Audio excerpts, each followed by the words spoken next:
Aleluya, Señor. Gracias, gracias, Señor. Y hoy queremos darte gracias por tu provisión, porque tú no nos has faltado, Señor. Todo nos lo has dado. Y cada día hemos recibido de ti tu bendición, tu provisión. Bendito seas, Señor.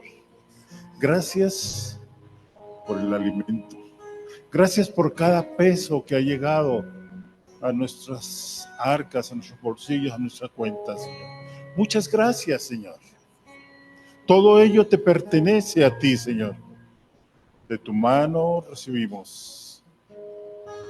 Bendito seas, Señor.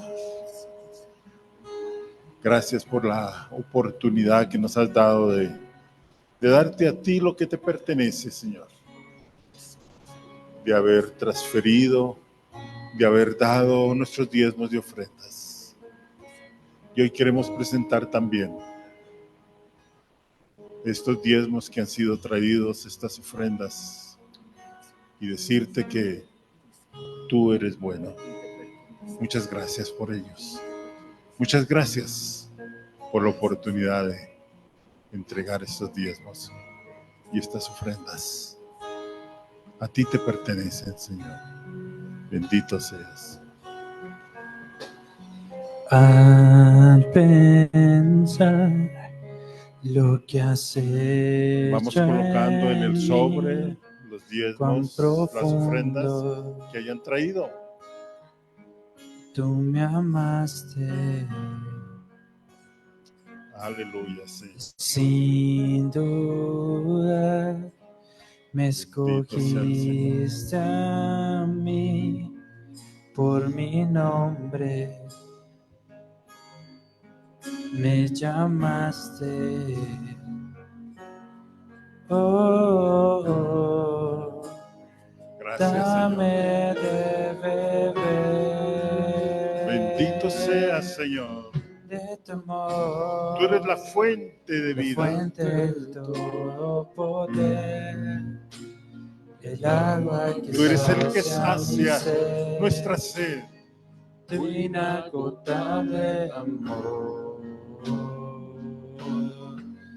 Tu amor. Gracias porque tu amor no podríamos imaginar lo ancho y lo profundo de tu inagotable amor. Gracias, Señor. Bendito seas. Bendito seas, Señor. Te damos gracias. Y ahora, Espíritu Santo, necesitamos de ti, para que tú conformes en nosotros convicciones profundas, convicciones espirituales, en lo que hoy vamos a ver en tu palabra. Bendito seas, Señor. Te damos gracias, Señor. En el nombre de Cristo oramos. Amén. Amén.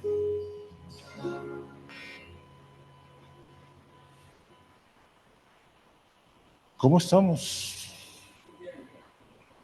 Ah, qué bien. Qué bueno. Ok.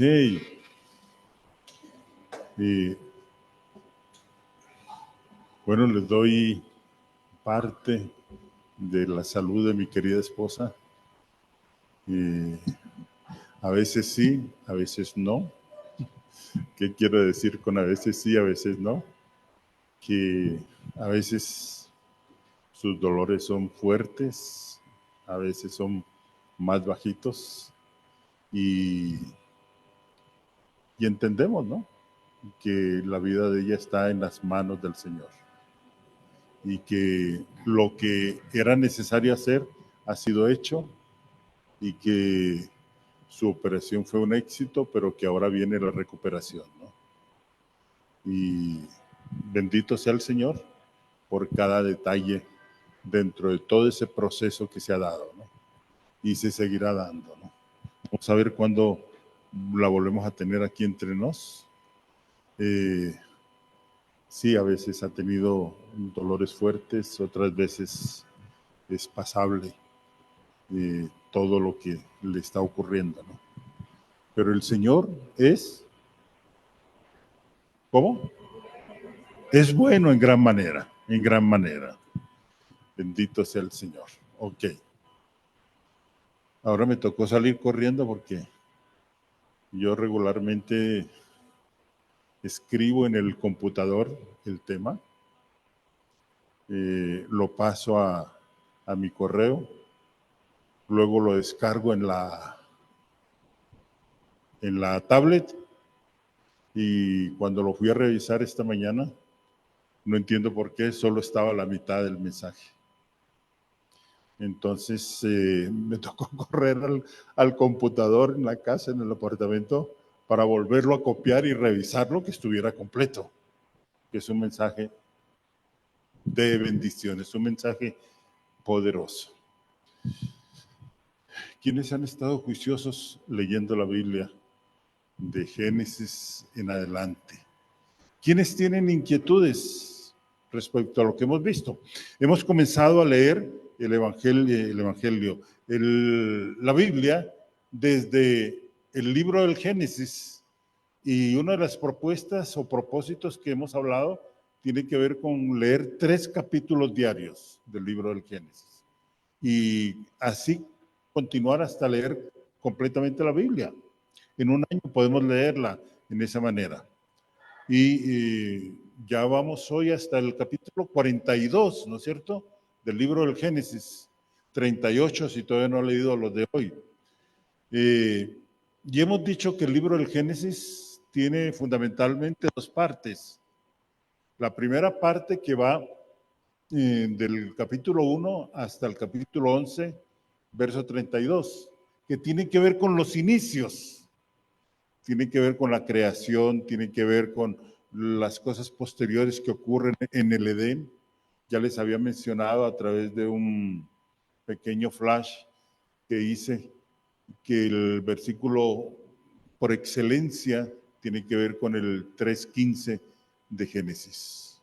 Y luego tiene que ver con los del 12 en adelante, con los patriarcas. ¿Cuáles son los patriarcas? Abraham, el padre de la fe. Luego viene Isaac, su hijo. Y luego de Isaac viene Jacob. ¿Y quién? No, Jacob y José. Sí.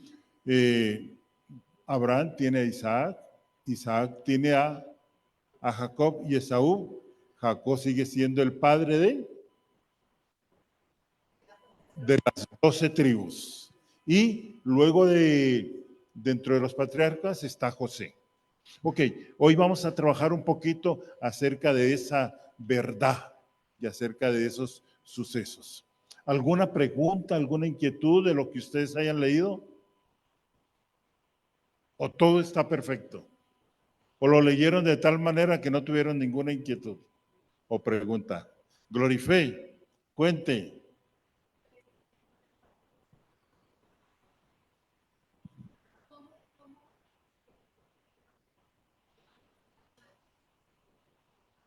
Ajá.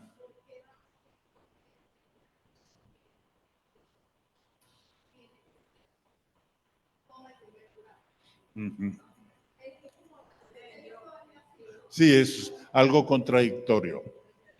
Miren, si algo que ustedes van a encontrar en la Biblia es que los hombres y las mujeres también no son perfectos. ¿Cómo se equivocan aún estos patriarcas, ¿no? Y algo que siempre he admirado en Jacob es que él hasta trampas metió y mentiras y dio. Abraham también fue un mentiroso, ¿no? Pero cómo Dios en su misericordia pasa por encima de ello. Qué buena la inquietud tuya, Glorife. Es admirable para mí que Jacob, a través de triquiñuelas, comienza a hacer cosas que diríamos no convenientes, ¿no? Como esa de que, en primer lugar, ¿qué es lo que ocurre? Le compra la primogenitura, ¿no es cierto? O sea, que Esaú no le dio importancia a la primogenitura y dijo, está bien, ese plato de lentejas te gustó, pero pues yo te lo vendo, yo estoy con hambre, ¿de qué me va a servir la primogenitura? Pero no solo fue la primogenitura. ¿Qué más fue? La bendición. Son dos cosas diferentes, ¿no? La primogenitura tenía que ver con derechos que se tiene sobre los demás hijos, ¿no? La primogenitura en la Biblia implica que el hijo mayor recibía casi que el doble que los otros hijos. Pero había un segundo hecho que tenía que ver con la bendición. Esa era parte. ¿Y qué hizo para ganarse la bendición? Se disfrazó. Y la mamá, qué madres, ¿no? La mamá lo ayudó, le dije, no, hazte esto y esto y te vas a hacer pasar. ¿Para qué? Para que recibas la bendición. María Claudia.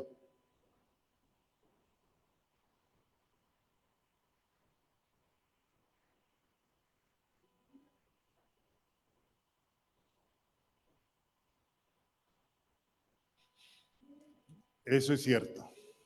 Tremenda lección. Muy a pesar de lo que somos y de lo que hacemos, Dios cumple sus propósitos. Y había escogido a Jacob, imagínense.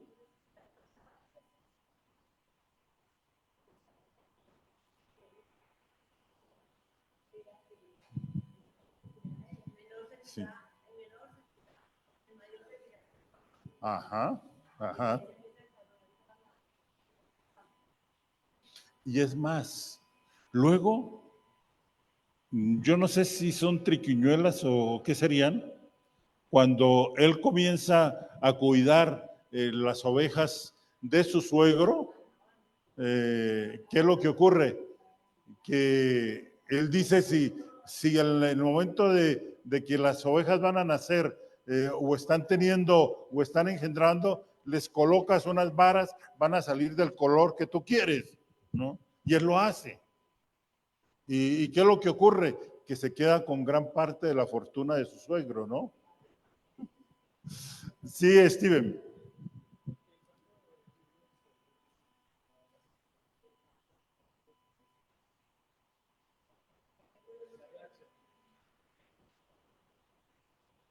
Ajá, eran los dioses de ellos. Y luego viene a reclamarlo, ¿no? Y una de ellas, Raquel, se ha sentado sobre los dioses.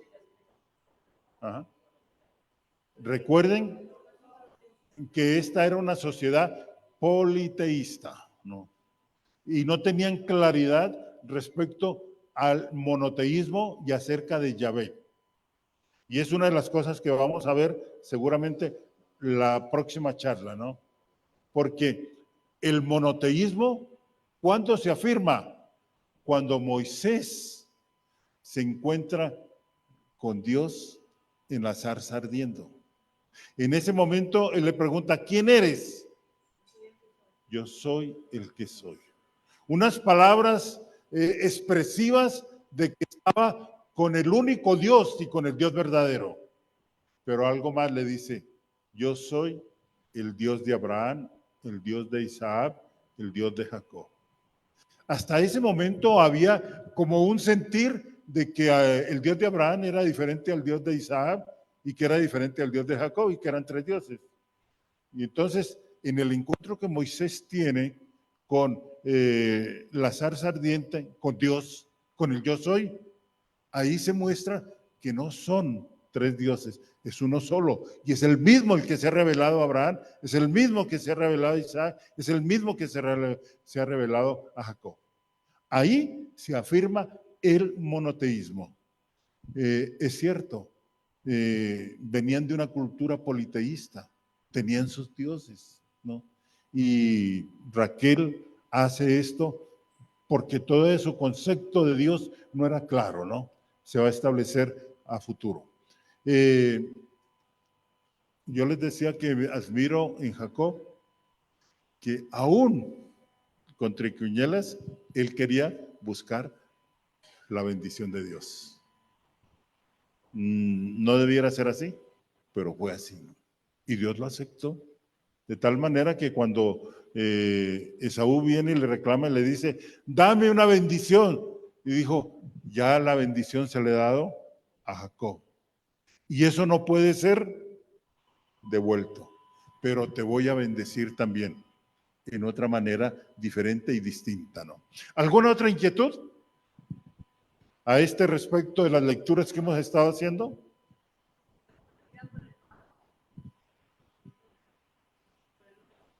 Con el vado de Jaboc. Sí, sí.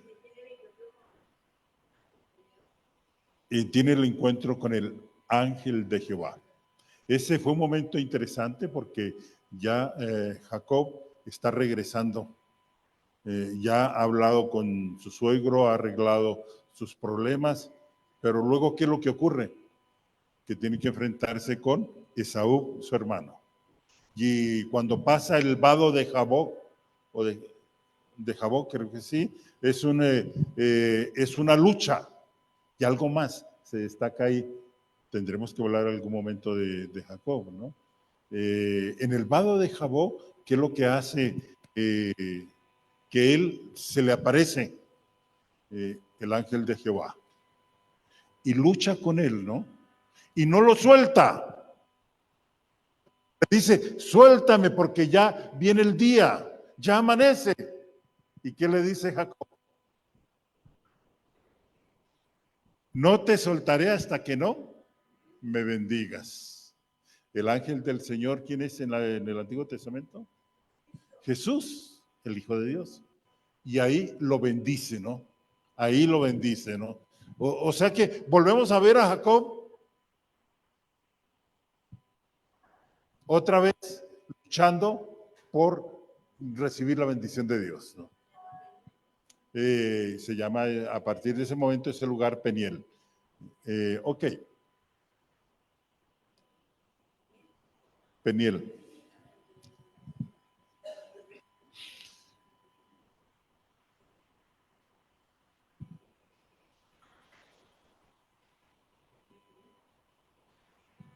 Les había prometido y en las próximas charlas estaremos hablando de ese personaje. Una pregunta. ¿Qué personaje de la Biblia, entre otros, usted puede admirar o le gustaría que habláramos de él? ¿Qué dice Jairo?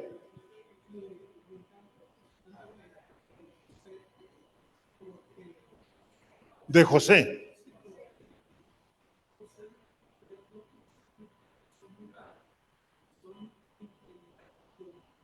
Ajá.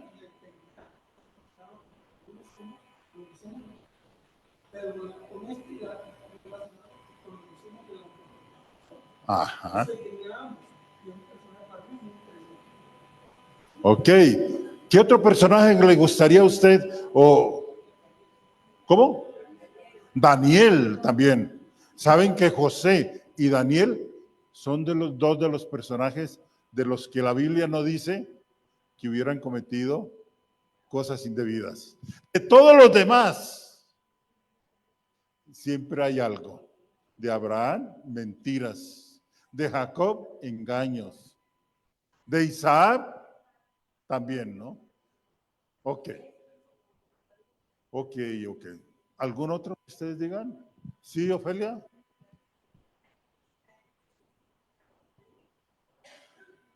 Ok, sí. Nati, de Pedro, ¿te gusta Pedro? Les cuento que mis nietos estuvieron visitando a Luis Fernando. Luis Fernando está conectado y Sonia también. Y mi nieto menor, Benjamín, lo montaron en un caballo. ¿Y cómo se llama el caballo? Bolero llama, imagínense, el caballo que tienen allá en Ubalá. Y en esta semana le pregunté, ¿y que estabas montando en caballo? ¿Quién te montó en caballo? Él apenas está soltando y dice, Uco y Nati. Uco y Nati. Lo recuerda muy bien, y hace como 2 o 3 meses, pero él recuerda que fue montado en un caballo. Ok, hay muchos personajes en la Biblia que pudiéramos detenernos, pero hay uno en particular que es del que quiero hablarles, del que vamos a estar estudiando diferentes charlas. Miren, todos nosotros somos producto de nuestro tiempo. Usted lo es. Y ese es un punto muy importante y hay que recordarlo cuando consideramos la vida de cualquier persona. Nosotros no podemos y no debemos separar a una persona de su tiempo. Yo recuerdo que ocurre con los jóvenes y con mis hijos, ¿no? ¿Y qué pasaba en tu época? Como quien dice, ¿no? ¿Qué ocurría por allá en la antigüedad? Algo así, exactamente, ¿no? Sí. Y ese dicho está muy bien dicho, ¿no? Porque cada uno de nosotros recibimos las influencias de nuestro tiempo y tenemos que enfrentar una época determinada. Es más, miren, nuestro carácter se forma a través de las circunstancias singulares que nos han sucedido en la vida. Siempre debemos tener en cuenta, nuestro carácter está formado por aquellas acciones que nos tocó enfrentar en una época y en un tiempo que solo nos pertenece a nosotros. Y aquí viene el personaje. Moisés vino a ser el hombre de Dios para una época de transición en la historia. Y cuando vino el llamamiento divino para asumir un papel crucial en el destino de los hombres y de las mismas naciones, Moisés caminó. Y Moisés caminó hacia la brecha. Pero ¿qué fue lo que ocurrió? Y lo vamos a ver, que él fue renuente. Y pudiera que él estuviera hasta asustado, ¿no? No, manda otro. Yo no soy capaz. Puede que estuviera lleno de remordimientos, de recuerdos de su pasado. Lo acoge el llamado a los 80 años. 40 años anteriores había vivido en el desierto y hasta se le había olvidado hablar. Yo no sé hablar, le dice cuando el Señor lo llama desde la zarza ardiente, ¿no? Y ahí le dice, bueno, entonces tu hermano Aarón va a hablar por ti, pero tú eres el hombre que yo he llamado. Es más, él tuvo dudas completas en cuanto a sí mismo. Pero miren, al final él cedió y llegó a ser el instrumento de Dios en su tiempo y en su generación para una época de liberación. Él llegó a serlo. Y miren, es lo mismo en esta generación. Y aquí les estoy hablando a cada uno de ustedes. Y me estoy hablando a mí mismo. Dios está buscando al hombre o a la mujer que crea en Él. A pesar de sus dudas, a pesar de sus debilidades, y que venga a ser una herramienta poderosa en las manos de Dios. Que sea un instrumento para los propósitos de Dios. El bebé Moisés abrió sus ojos en un mundo muy diferente al nuestro. Y aunque sus padres no lo sabían, el nacimiento de este niño dio inicio a una serie de acontecimientos que cambiarían el curso de las naciones y moldearían el destino de millones de personas. El mismo libro donde comienza la historia de Moisés nos pone sobre aviso de que se estaban gestando grandes y acontecimientos decisivos en la historia. ¿Cuál es el libro que nos habla de Moisés? Éxodo. Es el libro que esta semana ustedes van a comenzar a leer, porque si son 42 capítulos, quedan 8 y comienzan entonces a ver a Moisés. O sea que esto les va a servir para que profundicen en la lectura del libro del Éxodo. Y miren, este mismo libro nos muestra el Éxodo, la historia de Moisés. ¿Qué significa la palabra Éxodo? Salida, partida. Y eso describe el tema principal de este libro, del segundo libro del Antiguo Testamento. Este libro registra la salida de los israelitas desde Egipto y el hecho de estar caminando en el desierto durante 40 años. Este libro va a mostrar dónde habían vivido y dónde vivieron esos 40 años de transición. También tenemos que ver que el Éxodo es una continuación del libro del Génesis. El libro del Génesis, ¿con quién termina? Termina con José. Termina con José. Y miren, este pueblo hebreo había llegado a Egipto como una pequeña familia. ¿Cuántos llegaron? 70 llegaron.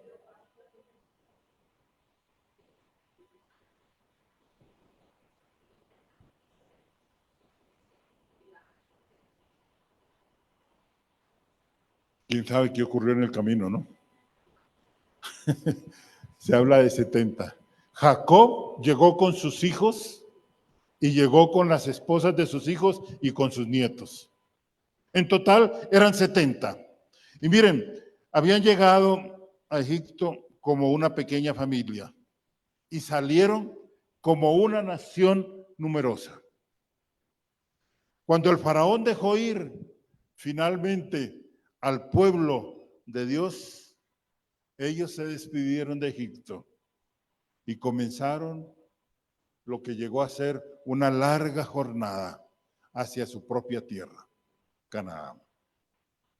El libro del Éxodo registra grandes acontecimientos y muchos dramas que van sucediendo a través del desierto. Y es la continuación, sí, efectivamente, del libro del Génesis, que hay un lapso de tiempo entre el final del libro del Génesis y el comienzo del libro del Éxodo, como unos 350 años entre el uno y el otro, ¿no? Que son los años en que el pueblo hebreo permanece esclavo en Egipto. Ya voy a hablarles de esto. La conexión que hay entre estos dos libros es uno de los relatos más fascinantes de toda la historia. ¿Quién es el hombre de transición entonces? José. José. Y qué bueno lo que has mencionado, Jairo. Y miren el personaje principal hacia el final de Génesis es un hombre llamado José. El penúltimo hijo de Jacob. ¿Y cómo llamaba el último? Benjamín. Los dos eran del mismo padre de Jacob y de la misma madre, porque debemos tener presente que Jacob tuvo dos esposas que eran hermanas y las dos siervas sobre las cuales también tuvo hijos. Tuvo los 12 hijos. Y miren, ¿qué pasó con José? ¿Qué pasó con José? Fue odiado y maltratado por sus hermanos envidiosos.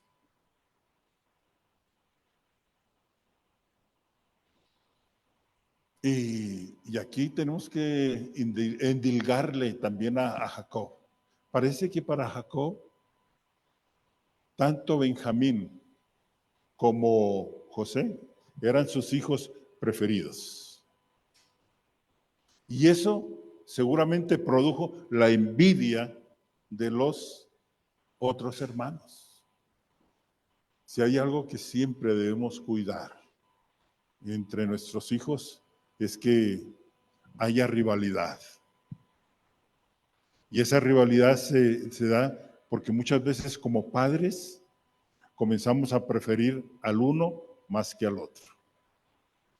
Y nuestros hijos deben tener siempre las mismas posibilidades. Deben tener lo mismo que le doy al uno, debo darle al otro.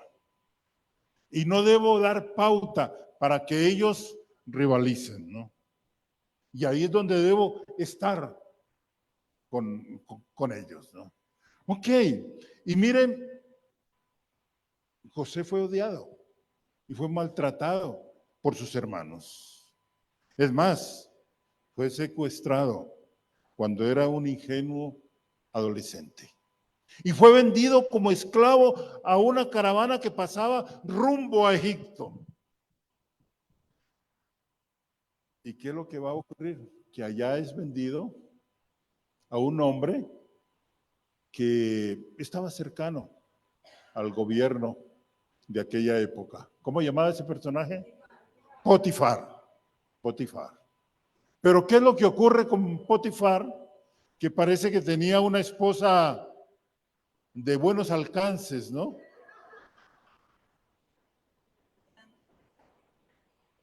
La esposa de Potifar se enamoró o le gustó a José.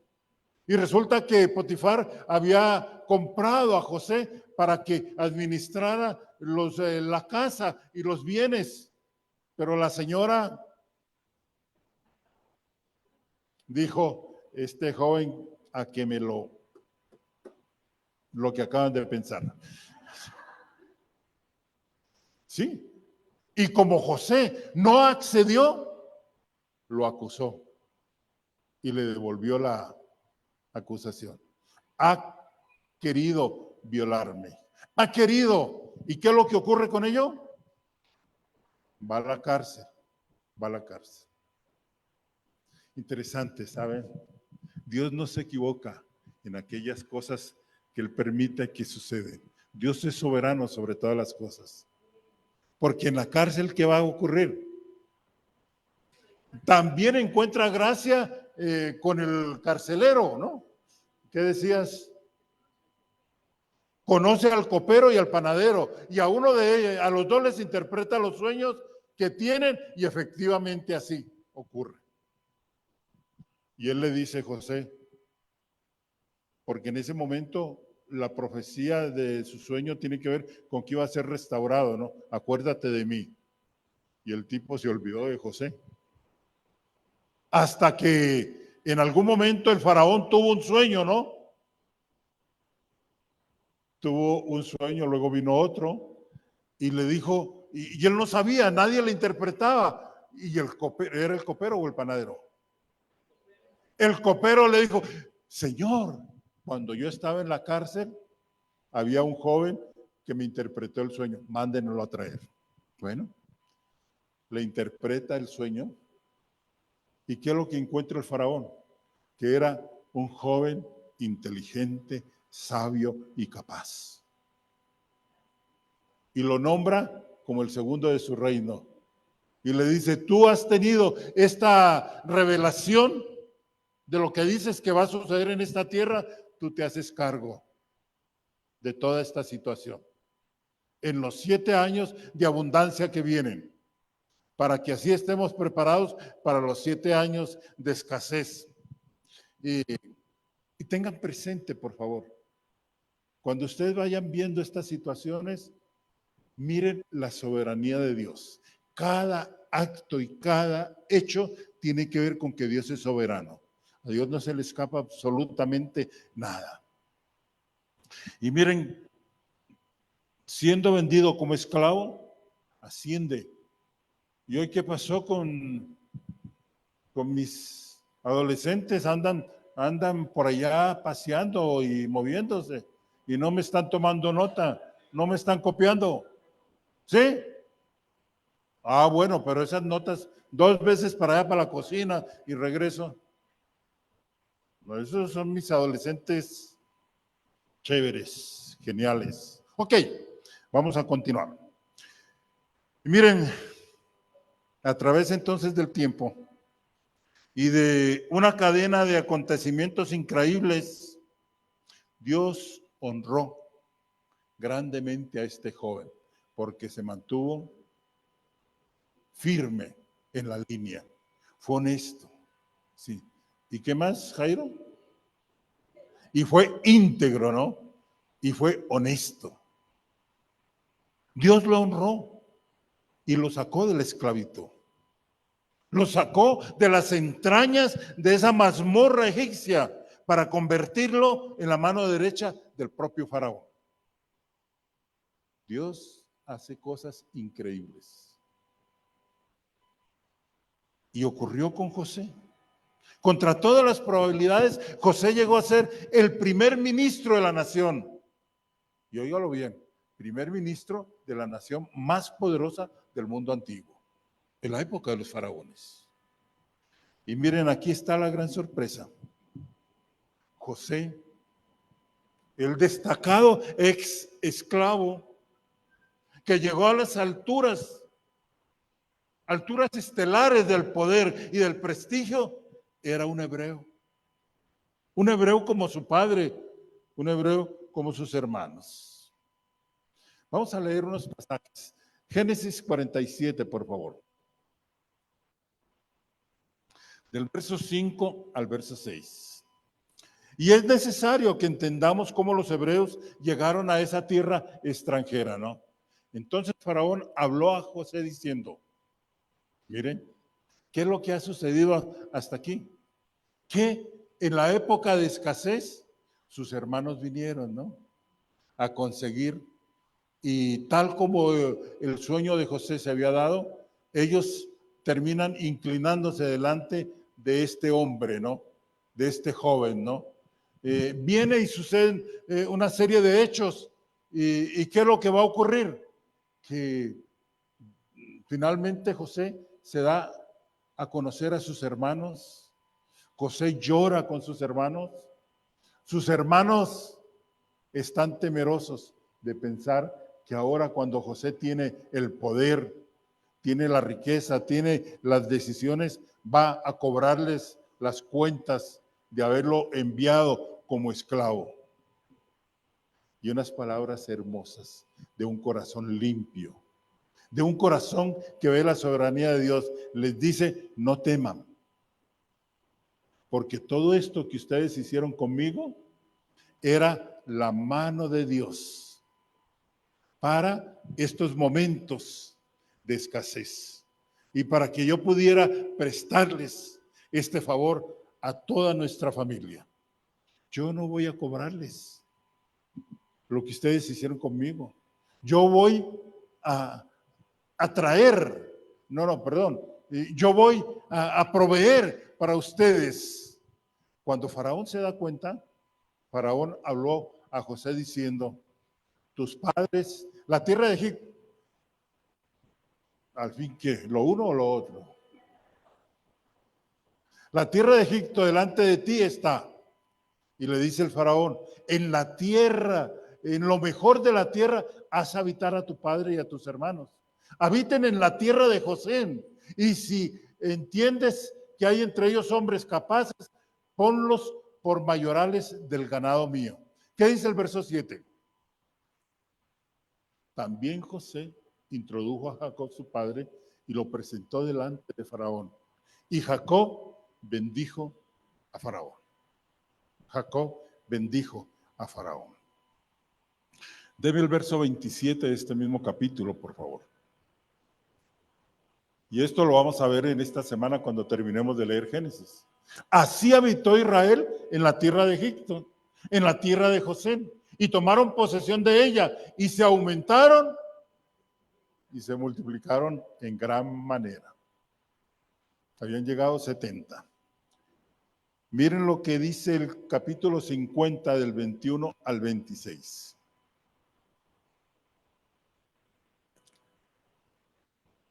Capítulo 50 del Génesis, del 21 al 26. Ahora pues, les dice José, no tengáis miedo. Yo los voy a sustentar a ustedes y a vuestros hijos. Y así los consoló y les habló al corazón. Y habitó José en Egipto, él y la casa de su padre. Y vivió José 110 años. Y vio José los hijos de Efraín hasta la tercera generación. También los hijos de Maquir, hijo de Manasés, fueron criados sobre las rodillas de José. Era abuelo. Y José dijo a sus hermanos, yo voy a morir, mas Dios ciertamente los va a visitar y los hará subir de esta tierra a la tierra que juró a Abraham, a Isaac y a Jacob. O sea, Dios no se ha olvidado de sus promesas. Vamos a verlo ahora eso. Ustedes ahora van a vivir aquí y van a tener su familia, pero tengan presente que hay una promesa que le fue dada a nuestro padre Abraham, a nuestro padre Isaac, a nuestro padre, me la ha dado a mí. Ustedes van a regresar a la tierra de Canaán. E hizo jurar José a los hijos de Israel, diciendo, Dios ciertamente os visitará y haréis llevar de aquí mis huesos. Y murió José a la edad de 110 años y lo embalsamaron y fue puesto en un ataúd en Egipto. Miren, hay dos razones que van a hacer que el pueblo de Israel comience a cambiar sus momentos de alegría, sus momentos es que somos de la familia de José, el primer ministro. Resulta que José muere a los 110 años y luego, ¿qué es lo que ocurre? Viene otro faraón. Tal vez él había escuchado de José y con él no ocurrió, pero viene el siguiente y viene otro más faraón. ¿Y saben qué sucede? Que se olvidaron que José había traído bien a Egipto. Y más bien comenzaron a ver a esos que están en la tierra de José. No solamente se multiplican, sino que están siendo numerosos. Y quién sabe qué nos va a suceder a nosotros con ese pueblo que no es nuestro pueblo. Miren, José murió. Y la muerte apacible de este hombre marca el comienzo, inicialmente, de la buena vida para los hebreos en Egipto.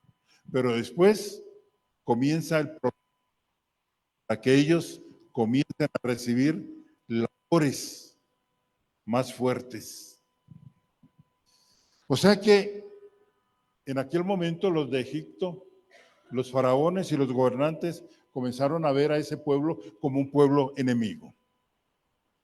Hay una segunda razón que hace cambiar la situación de este pueblo. Y es lo que dice Éxodo 46, del 31 al 34. Examinemos qué dice Éxodo 46. Ahora, ¿por qué estamos viendo todo esto? Si vamos a hablar de Moisés, siempre debemos tener en cuenta el contexto. ¿Por qué? ¿Qué es lo que ha sucedido? ¿Y por qué Moisés se va a levantar más tarde? Y eso es lo que estamos tratando de ver. El capítulo 46, ¿qué nos dice? Del verso 31 al verso 34. Hemos visto que la situación comenzó a cambiar, en primer lugar, porque José murió, ¿no es cierto? Y la segunda razón, ¿cuál es? Perdón, Génesis 46. Gracias, Erika. Génesis 46 del 31 al 34. Y José dijo a sus hermanos y a la casa de su padre: subiré y lo haré saber a Faraón. Y le diré: mis hermanos y la casa de mi padre que estaban en la tierra de Canaán han venido a mí. Y los hombres son pastores de ovejas, porque son hombres ganaderos y han traído sus ovejas y sus vacas y todo lo que tenían. Y cuando Faraón os llamare, ojalá, oigamos bien, cuando Faraón os llamare y dijere: ¿cuál es vuestro oficio? Entonces diréis: José le recomienda a sus hermanos que cuando el Faraón les pregunte, les diga: hombres de ganadería han sido tus siervos desde nuestra juventud hasta ahora, nosotros y nuestros padres, a fin de que moréis en la tierra de José. Porque para los egipcios, ¿qué?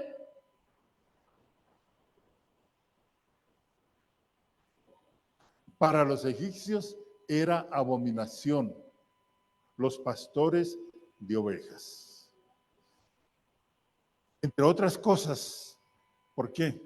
Porque el pastor de ovejas era visto como de la clase más baja. Y ya se pueden imaginar cómo Egipto había florecido. Y si los pastores eran vistos de esa manera, pues no los apreciaban. Y eso hace que la actitud de los egipcios hacia Israel, hacia el pueblo hebreo, sea mayor de rechazo, ¿no? Entonces hay una razón primera. ¿Cuál es? La muerte de José. Ya no está José en el gobierno, ya no es reconocido como el que trajo salvación a Egipto, y vienen otros faraones que ni recuerdan. Y la segunda gran razón es esta. Miren el consejo que les da: digan que ustedes son hombres de ganadería. No digan que ustedes son pastores de ovejas, porque eso va a ser un conflicto, ¿no? O sea, actúen sabiamente. No le estaba diciendo que mintiera, sino actúen sabiamente. ¿Y qué es lo que va a suceder? José sabía que los egipcios abominaban a todo pastor de ovejas. Y viene el pueblo y comienza entonces a ser esclavizado. Vamos a Éxodo, el capítulo 1. Dígale que no estoy. Capítulo 1, el verso 8 al 10. Entre tanto, se levantó sobre Egipto un nuevo rey que no conocía a José y dijo a su pueblo: he aquí, el pueblo de los hijos de Israel es mayor y más fuerte que nosotros. Ahora pues, seamos sabios para con él, para que no se multiplique y acontezca que viniendo guerra, este pueblo también sea parte de nuestros enemigos y pelee contra nosotros y se vaya de la tierra. Miren el problema. Comienzan entonces a ser esclavizados. Ahora la pregunta es: ¿por qué tenían ellos que haber ido a Egipto? ¿Por qué sucedió ese hecho? Miren lo que dice Éxodo 2:23. Aconteció que después de muchos días murió el rey de Egipto y los hijos de Israel, ¿qué pasa? Gemían a causa de la servidumbre y clamaron. Y subió a Dios el clamor de ellos con motivo de su servidumbre. 350 años de esclavitud. Los primeros años que estuvieron con José, más o menos unos 70 años, fueron de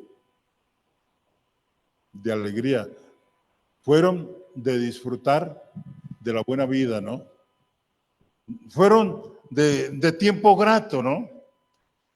Pero miren, Génesis 15, del 13 al 14. Dios oye este clamor. Dios no había estado durmiendo. Su atención no se había desviado. Recordaba bien la promesa a los hijos de Jacob. Y tiempos atrás, siglos antes, Dios le había hablado a Abraham, el padre de los hebreos, y reveló una profecía en relación a los descendientes. Entonces Jehová, el soberano Dios, que todo lo sabe y todo lo conoce, dijo a Abraham: ten por cierto que tu descendencia morará en tierra ajena y será esclava allí y será oprimida 400 años.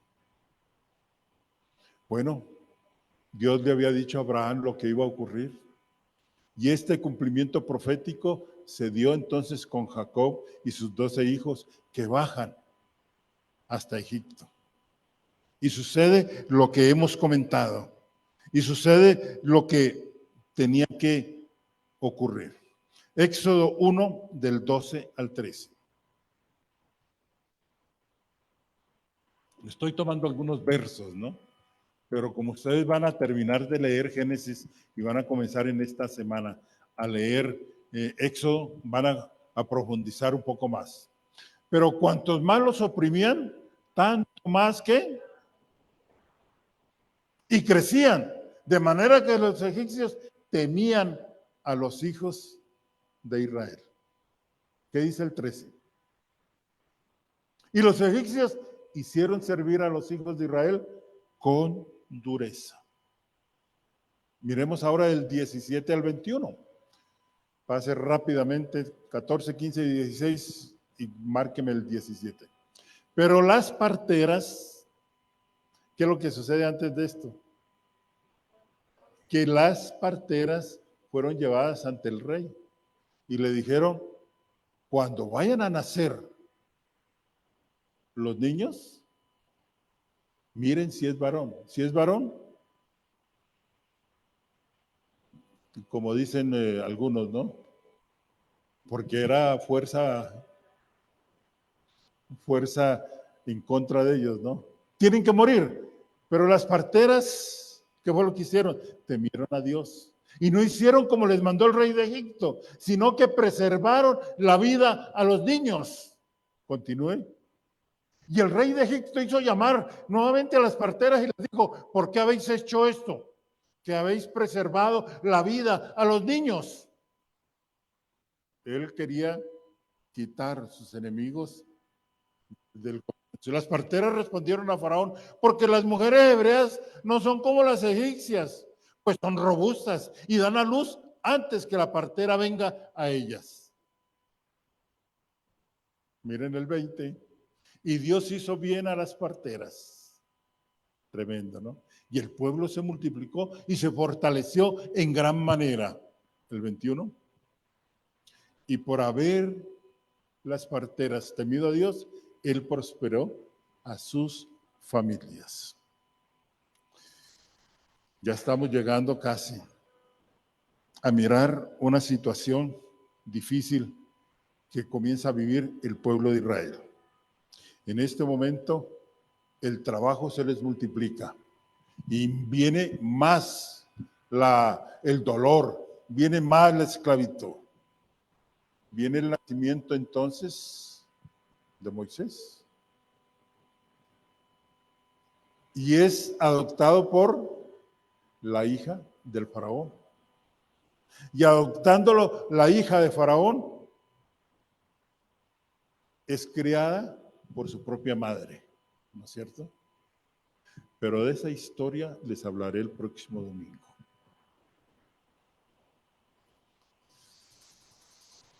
Más bien, entremos a mirar qué lecciones nos da todo esto que hemos narrado y toda esta esclavitud a la cual el pueblo fue llevado. Lecciones que invitan a una reflexión. Miren, mientras hemos hecho este estudio panorámico y contextual, hay 3 verdades que tenemos que rescatar. 3 verdades fuertes y vitales. Verdades que salen a la superficie vez tras vez. Y mayormente cuando consideramos la vida de Moisés. La primera verdad, la primera lección. Los tiempos difíciles no anulan las promesas de Dios. Eso ocurrió con el pueblo.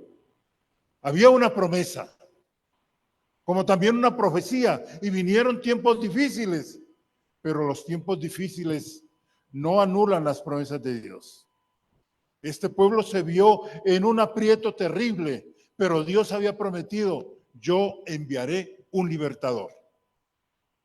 Y miren que cuando los tiempos se vuelven difíciles, es fácil llegar a la conclusión de que Dios ha olvidado sus promesas.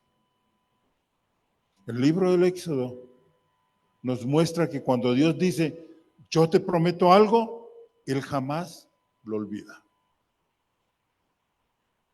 Usted puede olvidar, yo puedo olvidar, la nación entera puede olvidar, pero Dios nunca olvida. Miren que a veces pensamos que Dios ha tomado vacaciones o que se ha equivocado en sus promesas, ¿no? Pero Él no ha dejado de hacer su trabajo. Y en este tiempo que he vivido con mi querida esposa, a veces verla a ella llorar por el dolor, verla afligida, hay algo que le hemos pedido al Señor. No dejes que nuestros pensamientos cambien de saber que tú eres bueno aún en esta circunstancia. Que tú has sido bueno antes con nosotros. Que eres bueno en estos momentos de dolor, de crisis física. Y que tú seguirás siendo bueno, ¿no? Porque a veces cuando uno tiene un momento de esto se pregunta, ¿y dónde está Dios? Y a veces también pensamos que somos de mejor familia, ¿no? ¿Y por qué a mí? No todos estamos sometidos a situaciones difíciles, ¿no? Y momentos dolorosos, ¿no? Hay algo que quiero pedirles. Ahora que regresé, Mireya estaba orando con la cuñada de Alfredo Salamanca, los que recuerdan a Alfredo Salamanca. Recuerdan que Elizabeth murió, su esposa, y Nelly, llama, es la hermana, y estaba orando con ella. Y entre otras cosas, ya Nelly le había dicho, pidamos la anestesia divina. Me pareció interesante ese concepto, anestesia divina. Y ella decía, ella sufrió un accidente grave, estuvo varios meses en el hospital, ¿no? Y yo le decía, Señor, dame tu anestesia, dame tu anestesia. Y decía, y mira Mireya, increíble, a mí no me dolía nada a pesar de las operaciones difíciles que me hicieron. Clamémosle a Dios por una anestesia divina. Miren, hijos de Dios, a pesar de las circunstancias, nunca podemos dejar de pensar que Dios se ha olvidado de nosotros. Nunca. En estos momentos nos afirmamos en pensar que Dios es bueno y seguirá siendo bueno. Y que en una manera providencial, Mireya pudo acceder a la operación rápidamente para que nivelen esas vértebras que estaban sueltas, porque si no el problema hubiera sido más grave. No pensemos que Dios se toma vacaciones. Dios nunca olvida sus promesas con sus hijos. No pensemos que Dios se equivoca en sus promesas. Dios no ha dejado de hacer su trabajo. Es más, quiero decirles que no necesita de la televisión o de las redes para mantenerse al tanto de los últimos acontecimientos. Y oigan esto, en el momento adecuado, en el tiempo determinado, antes de la fundación del mundo, Él enviará a su Hijo una vez más. Miren, el poderoso Rey de Reyes regresará para libertar a su pueblo comprado con su sangre. Y Él regresará con justicia. La tierra puede derretirse y las estrellas pueden caer de los cielos, pero el Dios viviente no olvidará lo que ha prometido. Y esa es la primera lección. Dios no olvida lo que ha prometido. ¿De acuerdo? ¿Nadie está de acuerdo? Entonces, denle un aplauso al Señor.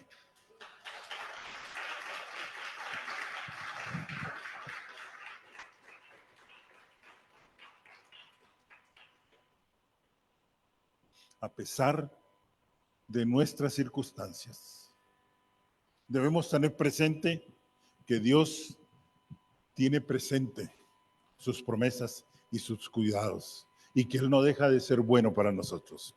La segunda lección: el maltrato no pasa inadvertido para Dios. Miremos el capítulo 3 del libro del Éxodo, versos 7 y verso 8.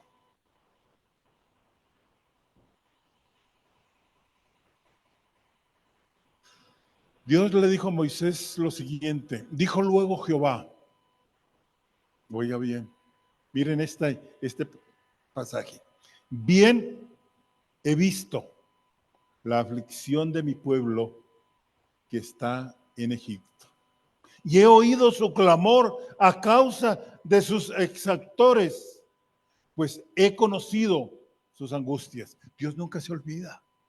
Dios lo tiene presente. Miren lo que dice el verso siguiente: y he descendido para librarlos de la mano de los egipcios.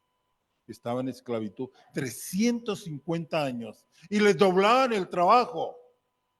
Es más, los hacían morir también. Y he descendido para librarlos de mano de los egipcios y sacarlos de aquella tierra a una tierra buena y ancha, a tierra que fluye leche y miel, a los lugares del cananeo, del eteo, del amorreo, del fereceo, del heveo y del jebuseo. Era la promesa del Señor. Y estas tribus son tribus que vivían nómadas, que vivían en la tierra de Canaán. Ya ninguna de ellas dejó a la posteridad. Ya ninguna de ellas permanecen después de que viene el pueblo de Israel a tomar posesión de la tierra. Los últimos que van desapareciendo son los jebuseos. ¿Cuándo desaparecen los jebuseos?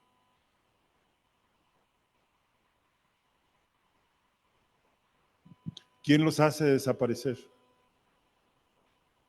¿Quién lucha contra ellos?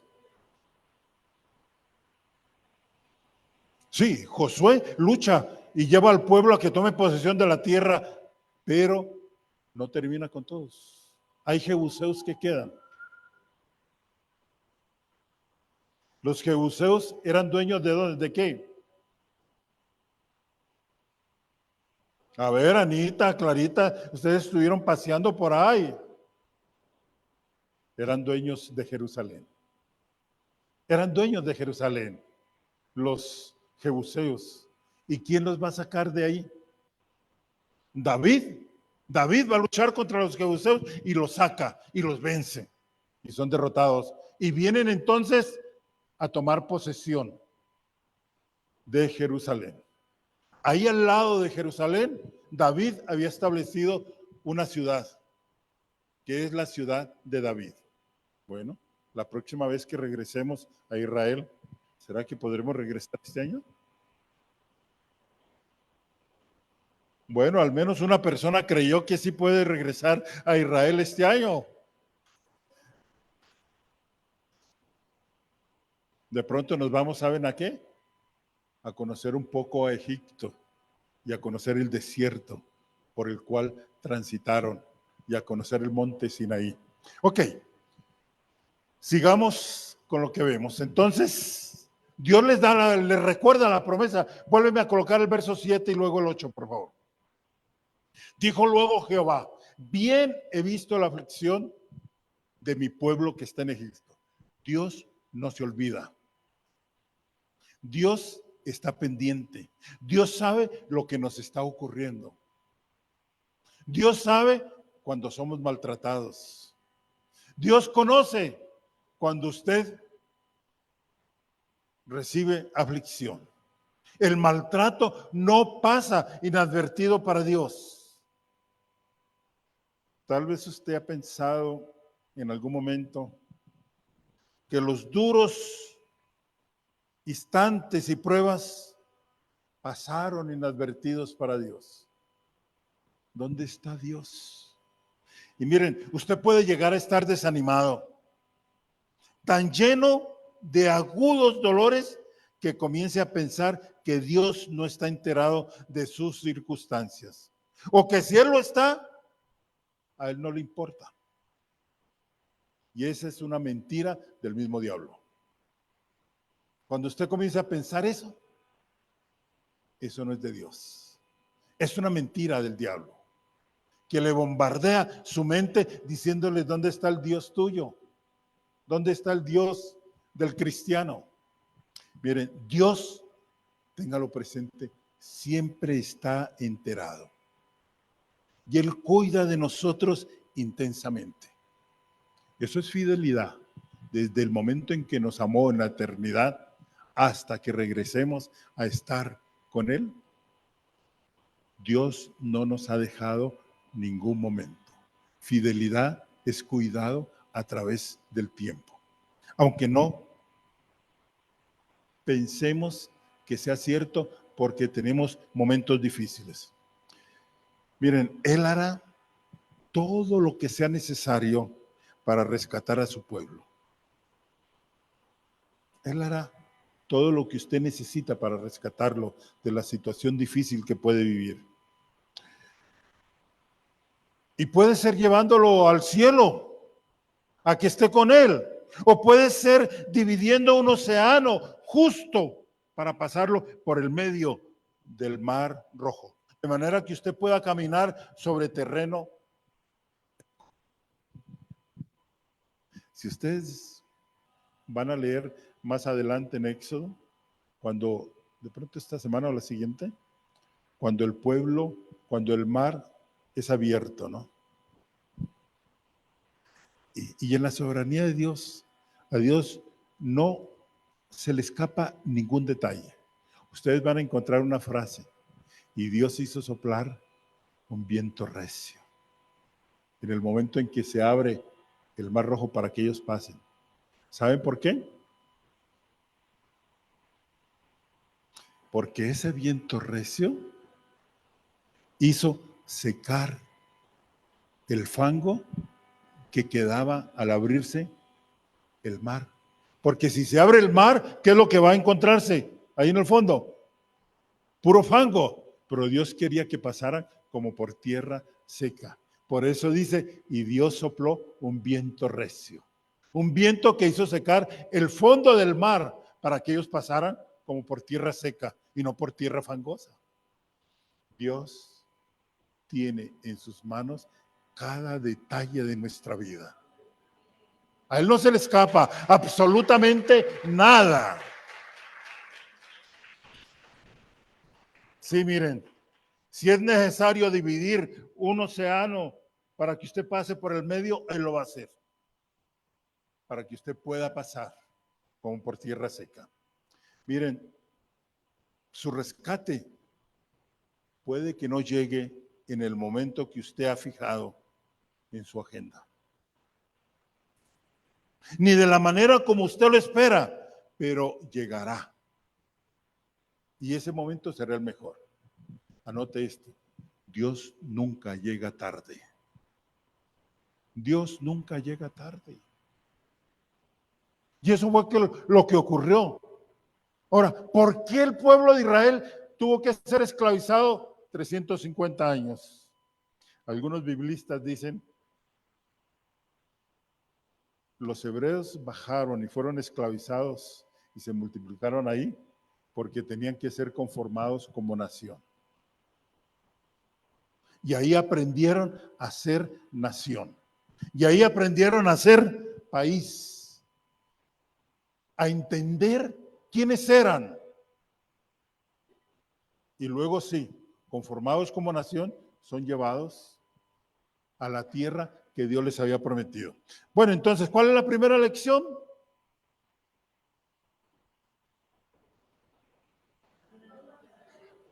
Los tiempos difíciles no anulan las promesas de Dios. La segunda lección, el maltrato no pasa inadvertido para Dios. ¿Ok?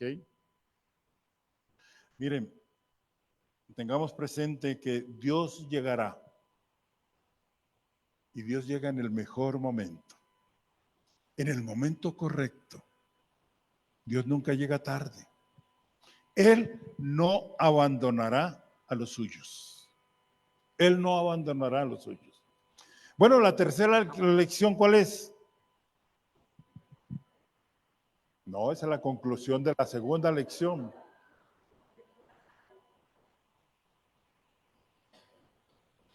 La tercera lección, las pruebas severas no eclipsan el interés de Dios.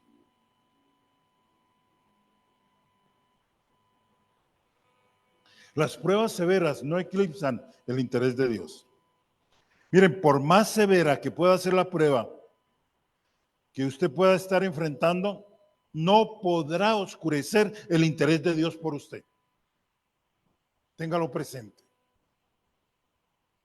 Por difícil que sea la prueba, no crea que Dios ha dejado de interesarse por usted. Él no pasa nada por alto, absolutamente nada. Es posible que usted haya tenido años difíciles o que este año que pasó fue un año difícil. Es posible que usted vea que el futuro que tiene ante sus ojos le parece sombrío o amenazante. Usted quiere realmente ser el hombre o la mujer de Dios, pero se encuentra acorralado. Es posible que se pregunte, ¿dónde está Dios?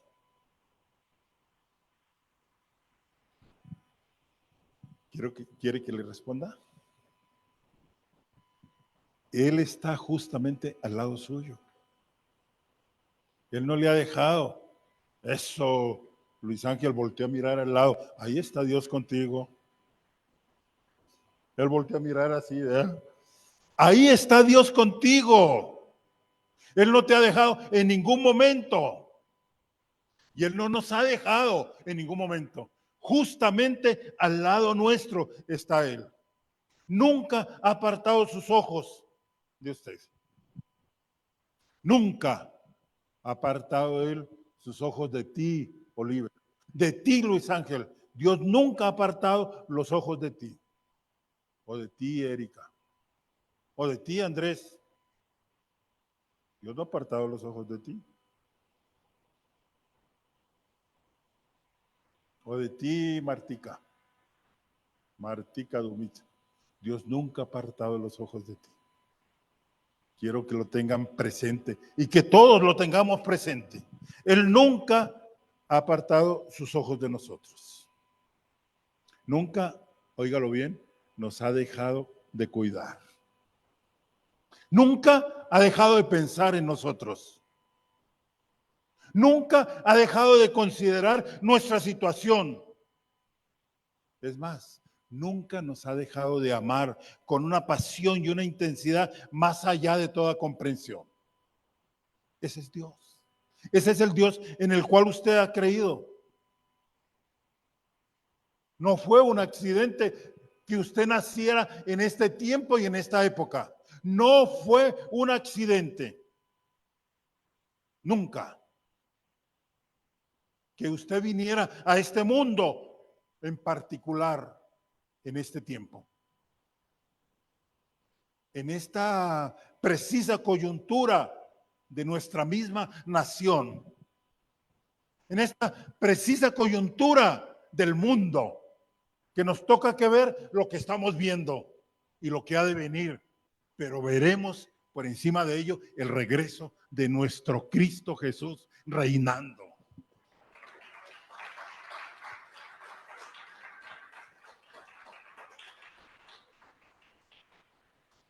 Yo quiero decirles, para concluir, que Dios está buscando a un hombre o una mujer que se rinda a sus propósitos y que aproveche las oportunidades que le brinda Dios cada día para la gloria de Él. Es más, yo quiero decirles, Dios ha venido golpeando a su vida, porque Dios no se ha olvidado del llamado que tiene para cada uno de nosotros, para que seamos luz en medio de las tinieblas. Por eso les he propuesto al menos una persona cada semana, un discípulo al final del año. Dios quiere manifestar sus propósitos en su vida, pero Él espera que usted se disponga. Usted dirá, pero es que yo no sé hablar, no sé cómo hacerlo. Es posible que usted se sienta incompetente. Es posible que usted piense que tiene falta de educación. Es posible que usted piense que no tiene las capacidades o que tiene pocos dones o talentos. Y hay algunos que hasta se sienten indignos. Pero ¿saben algo? Todas esas condiciones con las que usted puede estar sintiéndose son excelentes precondiciones que Dios utiliza para hacer una obra poderosa. Y Dios quiere usarlos a ustedes. Primero, ¿qué? Los tiempos difíciles no anulan las promesas de Dios. El maltrato no pasa inadvertido para Dios. Y las pruebas severas no eclipsan el interés de Dios. Dios lo ama y les ama a cada uno de ustedes por su nombre. Y Dios quiere cumplir sus propósitos a través de usted. Es tiempo de que usted se disponga y deje que Dios obre a través suyo. Es tiempo de que usted sea luz, sal, levadura. Es tiempo que usted entienda que Dios siempre ha estado a su lado y que Dios quiere usarlo. Usted no nació en esta época porque sí. Usted nació en esta época con un propósito. Deje que Dios obre en usted y lo cumpla. Inclinemos nuestras cabezas. Cerremos nuestros ojos. Y dígale, Señor, a veces es tan difícil comprender las situaciones por las que he vivido. Dígale, Señor, no entiendo. A veces los momentos duros por los que he vivido o que no he tenido esos momentos, pero puedo comprender que tú, Señor, siempre has estado a mi lado. Que igual que hiciste con el pueblo de Israel, hoy acepto que los tiempos difíciles no anulan las promesas tuyas, Señor. Dígale, Señor, gracias por entender que el maltrato no pasa inadvertido para ti. Que tú estás al tanto de cada circunstancia o situación que he vivido. Y gracias, Señor, porque tu interés por mí nunca ha cambiado. Y tú quieres que yo sea un instrumento tuyo para tu gloria. Tú quieres que yo pueda hacer tu voluntad. Tú quieres manifestarte a través de mi vida. Tú quieres cumplir tus propósitos en mí. Dígale, Señor, yo me dispongo a ser un instrumento tuyo. ¿Qué quieres hacer conmigo, Señor? Aquí estoy delante de ti. Te ruego que me tomes en tus manos y hagas conmigo lo que tú quieres que yo sea. Dígale gracias por el pueblo de Israel, que fue formado como pueblo en esclavitud y luego emprendió el camino de la libertad con ese gran líder Moisés. Dígale, dispón mi corazón para entender lo que Moisés hizo y lo que tú quieres hacer todavía conmigo. Muchas gracias, Señor. Amén. Que Dios les bendiga.